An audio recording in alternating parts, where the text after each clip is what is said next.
ay rated SPG. Striktong patnubay at gabay ng magulang ang kailangan. Maaaring may masiselang tema, lengguwahe, karahasan, sexual, horror o droga na hindi angkop sa mga... Dumarami na nga ang mga taong naghahanap kay Tera, kaya naman nga't unti-unting nababalot ng pangamba itong si Pirena. Alam nga niyang kapag naunahan siyang matagpuan ng sangreng tagapagligtas, maaaring magbago ang kapalaran ng buong Encantadia. Dahil dito, humingi na nga siya ng tulong sa mga duwende upang matukoy kung saan ba nagtatago si Tera. Sa tulong ng kanilang mahiwagang kakayahan na tunto ni Pirena ang kinaroroonan ni Tera, hindi siya nag-aksaya ng oras. Agad niya itong inihanda para sa paparating na digmaan sa Encantadia.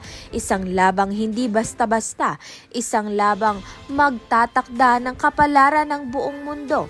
Samantalang sa mundo ng Devas, muling nagkita sina Ibrahim at Amihan. Sa kanilang anak nila na si Lyra, muling nagtagpo ang kanilang mga puso, ngunit alam nilang hindi pa tapos ang kanilang misyon. Sa harap ng bathalang Emre, taimtim silang nanalangin at humiling na ibalik ang kanilang buhay upang tulungan ang tagapagligtas sa pagharap sa kadiliman na bumabalot sa Encantadia. Kasama nga nila itong si Gaia, pati na rin nga itong si Akil.